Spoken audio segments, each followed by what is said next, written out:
अच्छा, एक बड़ी अजीब चीज़ है मेरे साथ होती है। जब मेरा कोई करीबी, मेरा कोई खास जिसे मुझे बहुत ज़्यादा एक अटैचमेंट हो, कुछ ना कुछ हो, सबका होता है कहीं ना कहीं, वो दुनिया से जब छोड़ के जाता है ना, तो मुझे उस वक्त नहीं समझ आती। मेरे लिए उस वक्त बड़ी एक होती है चीज़ कि हाँ ठीक है, चला गया, आई होती है। उसके जाने के कोई एक दिन बाद ना, मतलब 24 घंटे बाद या 12 घंटे बाद, मतलब उसके दफन होने के बाद मुझे वो चीज़ें ना याद आती हैं उसकी, और कहते हैं ना कि और ज़्यादा दिल उदास होता है। कल मैच हारने के बाद भी ऐसे ही कुछ हुआ कि मुझे उस वक्त शायद इतना फील नहीं हो रहा था, और मैंने मैच भी, जिस तरह मैंने कहा था कि मैंने बड़ा लाइट होके देखा, एंजॉय किया है, और एक्सपेक्टेड था, बाकी एक्सपेक्टेड था, लेकिन मुझे कोई रात ना पूरी नींद नहीं आई। पता नहीं ज़हन में चीजें चल रही थी यार कि मतलब देखो, मेरी स्टेटमेंट अभी तक, मैं स्टेटमेंट पे कायम हूं। हालांकि मुझे बड़े लोग अभी ट्रोल कर रहे हैं, मैं कमेंट्स में भी पढ़ रहा हूं कि भाई तुम तो कह रहे थे ये टॉप 4 की टीम है, इस टीम का तो कोई सीन ही नहीं है, ये है वो है, तुम तो बड़ा इस टीम को कर रहे थे। यार मैं अभी भी अपनी बात पे कायम हूं, मैं अभी भी इस टीम को टॉप 4 में ही देखता हूं, अगर ये टीम अपने पोटेंशियल पे खेले तो। अब इसमें ना बहुत सारी चीजें आ जाती हैं यार, जो जरा समझने की जरूरत है। देखो, एक गेम हो रहा है जो हम ग्राउंड पे देखते हैं, एक गेम वो हो रहा है जो पीछे चल रहा है। यार मुझे एक बात बताओ, मतलब मैं इस टीम की साइड नहीं ले रहा ना, डिफेंड करूंगा, ठीक है। इस टीम ने अगर यहाँ पे इस तरह की परफॉर्मेंस दिखाई, उसका सबसे बड़ा रीजन है ओवर कॉन्फिडेंस। हम बहुत ही ओवर कॉन्फिडेंट हुए हुए थे। हमारी टीम, मैं हमारी कहूंगा, ठीक है, क्योंकि भाई ओन करता हूं, जैसे बाकी लोग ओन नहीं कर रहे इस वक्त, मैं तो ओन करता हूं, ठीक है। क्योंकि ये वो वाला टाइम है जिसपे मेरा ख्याल है कोई भी ना इस वक्त सही बात नहीं कर रहा। गिने चुने लोग हैं जो सही बात कर रहे हैं। मैं फॉर्मर क्रिकेटर्स की बात कर रहा हूँ। इस वक्त ना हर बंदा अपना मंजन बेच रहा है, हर बंदा अपनी दुकान चला रहा है, जैसे वो अपने टाइम पे बड़ा हाजी सनाउल्लाह था। गिने चुने लोग हैं, जिसमें मोहम्मद हफीज, राशिद लतीफ, मोहम्मद यूसुफ आ जाते हैं, जो कि सही बात कर रहे हैं। अब जरा समझने की जरूरत है कि यार राशिद लतीफ ने कोई 2 दिन पहले ये बात की है कि बाबर आजम की कॉल नहीं उठा रहा चेयरमैन, बाबर आजम से बोर्ड का कोई बंदा बात नहीं कर रहा। यार आपका कप्तान है, उसके कंसर्न्स है, उसके क्या कंसर्न्स है? उसके कंसर्न्स है भाई सेंट्रल कॉन्ट्रैक्ट साइन हो गया, हमें अभी तक पेमेंट क्यों नहीं हुई? हमारे लड़के पिछले 5 से 6 महीने से बगैर सैलरी के क्रिकेट खेल रहे हैं, और अभी भी ये बात हो रही है कि इस टीम की अभी ये जो सेंट्रल कॉन्ट्रैक्ट्स हैं इनको फिर अमेंड किया जाएगा, क्योंकि वर्ल्ड कप में अच्छा नहीं किया इस टीम ने। मतलब मुझे बात नहीं समझ आई ये वैसे क्या बात की है, ठीक है। नंबर 2, पाकिस्तान क्रिकेट बोर्ड का जो मैनेजमेंट कमेटी का चेयरमैन है ज़का अशरफ, ठीक है, वो सरफराज अहमद, शाहनवाज दहानी से ऑफिस में मिल रहे हैं जिस दिन पाकिस्तान साउथ अफ्रीका का मैच था, और जो कि पीसीबी ने अपनी वो पिक्चर भी लगाई हुई थी। मैं बहुत अच्छा लगता है भाई, ये पीसीबी लगाता है पिक्चर्स वगैरह, मीडिया की चीजें अपलोड करता है, अच्छी बात है, मैं तो खुद उस चीज से सीखता हूँ। लेकिन ना इस वक्त ये चीजें ना बहुत ज्यादा गंद डाल रही हैं। मैं सही बताऊं एक बात, अब ना लग रहा है कि ये गंद है, ये गंद बढ़ता जा रहा है, ठीक है। इसमें कोई हमारी इमेज नहीं अच्छी हो रही, ये हमारा बेड़ा गर्क ही कर रही है। अब मुझे एक बात बताओ, बहुत से लोग आज से 2-3 साल पहले सरफराज को कह रहे थे कि यार, एक तो पहले हटाया गलत, मेरा YouTube पे 5वीं 6ठी वीडियो है जिसमें मैंने बात की थी सरफराज को ना हटाना, एक सीरीज के बाद ये बेवकूफ़ी होगी, ये महंगी पड़ेगी। खैर उसके बाद जो हो गया सो हो गया, आप कुछ कर नहीं सकते क्योंकि चीजें तय होती हैं। लेकिन अब सरफराज को वापस कैप्टनसी पे लेकर आना, जबकि उसकी कोई एज भी मेरा 36 साल हो गई है। मैं ये नहीं कहूंगा कि 36 साल का बंदा कप्तानी नहीं कर सकता, मिसबाउल हक ने की है 36 साल की उम्र में कप्तानी, ठीक है। 36 साल से लेकर 7 साल, मतलब 43 ईयर्स तक अपने क्रिकेट कैरियर में 7 साल उसने कप्तानी की है। लेकिन मिसबाउल हक ने वो फिटनेस के वो स्टैंडर्ड सेट किए हुए थे जो कि आज का लड़का शायद बीट भी ना कर पाए। क्या ये सरफराज कर सकता है? मेरा नहीं ख्याल, ठीक है। ये सबको पता है वो फिटनेस का कितना को शुदाई है, ठीक है। और ये है हमारे यहाँ कल्चर, कोई भी फिटनेस फ्रीक नहीं है। जब पाकिस्तान टीम का हाल देख लो ना, ठीक है, मतलब वो वाली बात तो नहीं मैं करूंगा 8-8 किलो कड़ाई खाने वाली, लेकिन एक बात तो है ना कि यार फिटनेस इश्यूज तो हैं। नंबर 2, कप्तान, इस वक्त आप कप्तानी पे तो आओ ना आप भाई, पहले प्लेयर्स के पैसे तो उनको रिलीज करो, उनके सेंट्रल कॉन्ट्रैक्ट्स तो इजी करवाओ, आपने वो भी नहीं किए थे। नंबर 3, ओवर कॉन्फिडेंट की मैंने शुरू में बात की थी भाई।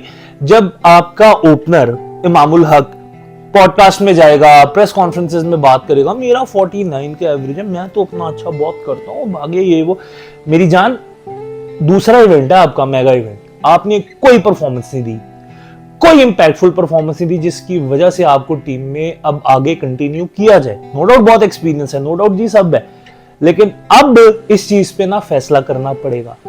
मतलब मैं एक चीज देख रहा हूं यार, हमें ना अपना टेम्पलेट तो बदलना है। हमें पाकिस्तान टीम को, सीधी सी बात है, मैं इस चीज को इसलिए, मैं ये जो बात करता था ना कि यार ये अपने टेम्पलेट पे खेलते हैं, इनको करना चाहिए, यार वो उनका एक माइंडसेट है जो मैं बता रहा होता था, क्योंकि मुझे पता है मेरे जैसे बहुत से लोग जो भी बात करेंगे ना वो उस चीज पे अमल नहीं होगा, क्योंकि यार ये नहीं करते। बात तो सुन लेते हैं, पीछे कह भी देते हैं नहीं आप सही कहते हैं, लेकिन वो करते ही नहीं है। ठीक है, फियर ऑफ फेलियर चल रहा है यार। पाकिस्तान वे की बात होती थी इतनी जी इस मैनेजमेंट के अंडर में, की आर्थर, ब्रैडबर्न, रेहान भाई इतनी बात ही करते थे पाकिस्तान वे, पाकिस्तान वे। यार मतलब मैं वाकई डिसअपॉइंट हुआ। मैं तो पहले तो सीधी सी बात है, मिकी आर्थर के हक में कभी भी नहीं था कोच। जब वो पहले भी कोच बना मैं उस वक्त भी नहीं था, मैं अभी जब इसको वापस लेके आया मैं तब भी नहीं था। मीडिया प्रेशर में उसको नजम सेठी ने कोच बनाया, ठीक है, ब्रैडबर्न लेके आया, मॉर्कल आया, प्यूटेक आया। मतलब यार एक बात हो रही है, चलो मैं 2 मिनट के लिए बोर्ड की साइड भी ले लेता हूं। जब आपको बोर्ड कह रहा है कि यार आपको स्पिन बॉलिंग कंसल्टेंट की जरूरत पड़ेगी, आपको कमेटी के लोग कह रहे हैं यार ले जाओ, सकलैन मुश्ताक अहमद आपके पास अवेलेबल है, उनको यूटिलाइज कर लो। आपका कोच कह रहा है, डायरेक्टर कह रहा है जी जरूरत ही कोई नहीं है। और मॉर्कल स्पिन क्या कोच करेगा? कोच क्या मतलब, उनको गाइड ही करना होता है ना यार कि क्या गेंद करना है क्या नहीं करना, सही है ना। सो यार ये मामलात हैं। और देखो सीधी सी बात है, पाकिस्तान क्रिकेट बोर्ड अभी सीधी बात है वो ठीक नहीं चल रहा। मैनेजमेंट कमेटी को दी गई थी जी आईपीसी मिनिस्ट्री की तरफ से मोहलत के भैया आपने 5 नवंबर तक इलेक्शन करवाने हैं। आज मेरा ख्याल है 28 अक्टूबर है, एक हफ्ता रह गया, तो कोई इलेक्शन नहीं होना। और ये और आईपीसी मिनिस्ट्री इनको और टाइम देगी भी नहीं। तो ज़का अशरफ तो मुझे नजर आ रहा है जाते हुए। थोड़ा सा क्लियर कर देता हूँ, ये बहुत से लोगों को ना बात नहीं समझ आ रही है, हुन मैं फिर समझा रहा, सुन लो की कह रहे हैं। पाकिस्तान क्रिकेट बोर्ड प्राइवेट इदारा है और सेमी गवर्नमेंट इदारा भी है। सेमी गवर्नमेंट किस तरह, चलो मैं ये भी बता देता हूँ। सेमी गवर्नमेंट इस तरह है कि जो बोर्ड का चेयरमैन है वो अपॉइंट किया जाता है पीएम की तरफ से, ठीक है। लेकिन पाकिस्तान क्रिकेट बोर्ड अपना पैसा खुद बनाता है, वो स्पोर्ट्स फंड्स में नहीं चलता। वो बाकी स्पोर्ट्स की तरह का सीन नहीं है कि स्पोर्ट्स फंड्स उनको दिए जाएंगे, जो अवाम कहती है जी हमारे पैसे से हम, भाई वो अपना पैसा खुद कमाता है, खुद पे लगाता है, वो रेवेन्यू जनरेट करता है। वो जो टिकट शिकट खर्चे होते हैं उनका गेट मनी आता है, वहां से पैसा आता है। जो आप आईसीसी की तरफ से आपको पैसा मिलता है वहां से फंड्स मिलते हैं। तो बात जरा समझने की जरूरत है, लेकिन लोगों को नहीं समझ आ रही, ठीक है, ये समझें पहले बात। तो भाई ये सीन है। और मैंने जैसे अभी कहा कि ज़का अशरफ तो इलेक्शंस करवाने के जरा मूड में नहीं है, वो तो अपनी कुर्सी बचाने के चक्कर में है, क्योंकि वो बाप बेटा जो उसका ज़का का बेटा है वो भी भाई इसी चक्करों में ही है। और मतलब ये चीज जरा समझने की जरूरत है कि यार एक और चीज भी है ना, मैं राशिद लतीफ की बात फिर कोट करूंगा कि यार क्यों बाबर और बाकी जो सीनियर प्लेयर्स हैं उनकी नहीं सुनी जा रही। क्योंकि एक तरफ ये बात भी आ रही है जी कि प्लेयर्स मैनेजमेंट वाले लोग, उनका कमीशन रखा जाता है, वो अपनी पसंद के लोग लेके आते हैं, ये है वो है। अच्छा यार, या तो फिर इसका एक हल निकालो, बहुत सिंपल है कि जो प्लेयर्स के एजेंट है ना, इनका तो सफाया करो, यहाँ से इनको फारिग करो, ठीक है। जिसने भी मैनेज करना है ना, वो कम से कम 2 प्लेयर्स मैनेज करेगा या 1 प्लेयर मैनेज करेगा, वो 10 के 10 मैनेज नहीं करेगा, ठीक है। फिर या तो ये इस चीज पे चले जाओ कि अच्छा जी, क्योंकि स्पोर्ट्स मैनेजमेंट मतलब ना इसमें भी गंद पड़ने लग गया, इसमें भी गंद पड़ने लग गया। एजेंट सीधी सी बात है अपना कट रखते हैं, ये चीजें तो होती हैं यार, ये चीजें तो बहुत ज्यादा होती हैं। और जाहिर है यार, जब आपकी टीम अच्छी कर रही है तो हर बंदा ना आ जाता है आपके लालच में। अभी आपकी टीम अच्छा नहीं कर रही तो उस वक्त तो हर बंदा छुरी निकाल के खड़ा है। हल पे जाना चाहिए, सोल्यूशंस क्या है इस वक्त? भाई सोल्यूशन सिंपल ये है, अगर आपने कप्तान चेंज करना है मैं ऑनेस्टली एक बात बताऊं, सीधी सी बात है, अभी ना बदलना। ऑस्ट्रेलियन सीरीज हो जाए, न्यूजीलैंड सीरीज हो जाए जो आपकी T20 है, उसके बाद बदल लो, उसके बाद फिर कर दो चेंज। क्योंकि ऑस्ट्रेलियन टूर एक ऐसा टूर है, वहां पे आपको एक एक्सपीरियंस कप्तान चाहिए। नया कप्तान जाएगा, नहीं कुछ कर पाएगा, वो वखरा जलील होगा। तो अभी ये कोई जल्दी ना करे, ये बाबर को कंटिन्यू करे। मैं इसलिए नहीं कह रहा कि यार वो फैन, ठीक है, बाबर सन, ये वाली बात नहीं है, जरा समझने की जरूरत है। जो गलती हमने सरफराज अहमद के टाइम पे की थी वो गलती अब हम ना करें। मैंने कल तो कह दिया कि जी कप्तान बदल जाएगा, वो मैंने खबर दी है, मैंने बात की है, लेकिन भाई एक सिंसियर मशवरा है, ये चीजें ना करना। सरफराज अहमद वाले टाइम पे जो बेवकूफ़ी की थी कि एक हमारे फॉर्मर क्रिकेटर प्राइम मिनिस्टर जो थे उनके कहने पे सरफराज को हटाया गया, ठीक है, वो गलत था और वो भी जिस तरह हटाया गया सबको पता है। मैं तो उस चीज पे भी खुला बोलता हूँ भाई, गलत है तो गलत है, वो गलती ना करो। सरफराज बाबर को अभी ना हटाओ, ऑस्ट्रेलियन सीरीज हो जाए, आपका T20 सीरीज हो जाए न्यूजीलैंड में, उसके बाद आपने देखो, उसके बाद आपके पास कोई 17 T20s हैं, उसके बाद आप उससे पहले एक PSL, आप तब देखो कि क्या करना है, क्योंकि आगे T20 वर्ल्ड कप भी है, ठीक है, जून में वेस्ट इंडीज और अमेरिका में। उस चीज को भी जरा सोचो कि क्या करना है, लंबी प्लानिंग सोचो। लेकिन मसला ये है ना, पाकिस्तान क्रिकेट का, आप इसे अलमिया कह लो या बदकिस्मती कह लो, कुछ भी कह लो, वो यही है ना कि हमारे यहाँ जो बोर्ड है वो जिस तरह चल रहा है, सियासी बैकिंग पे चल रहा है ना, सीधी सी बात है, पीछे जो बंदा आएगा वो लगाएगा, बाकी वो अपनी चीजें करेगा। जब तक वो चीजें नहीं स्टेबलाइज होंगी, कैसे चलेंगी चीजें, ये बात जरा समझने की जरूरत है। और इसमें बहुत सारी चीजें आ जाती है, सरोगेट फिक्सिंग भी आ जाती है जी। अच्छा, जो सरोगेट फिक्सिंग किया है भाई, ये जो मेलबैट है, ये वुल 77 है, ये जो बाबर ने और रिजवान ने मना किए थे कि हम लोगोज नहीं पहनेंगे, वो चीजें भी है ना, क्योंकि अब उसको तो बैन कर दिया गया सरोगेट फिक्सिंग को। और उसे मीडिया हाउसेस को वाकई राशिद लतीफ की बात सही है कि नुकसान हो रहा है कि यार देखो वो पैसा तो देती है ना, हलाल फिक्सिंग जिसे हम कहते हैं, जायज तरीके से ब्लैक मनी को व्हाइट मनी में करना, उसमें हम सारे पिट रहे थे कि ये ना करो, ये ना करो, लेकिन उसमें ये चीजें हो रही हैं भाई। इस वक्त ना मैं सही बताऊं, ये ऐसी बातें हैं कि पाकिस्तान क्रिकेट से कोई सिंसेयर नहीं है, ऑनेस्टली कोई सिंसेयर नहीं है, ठीक है।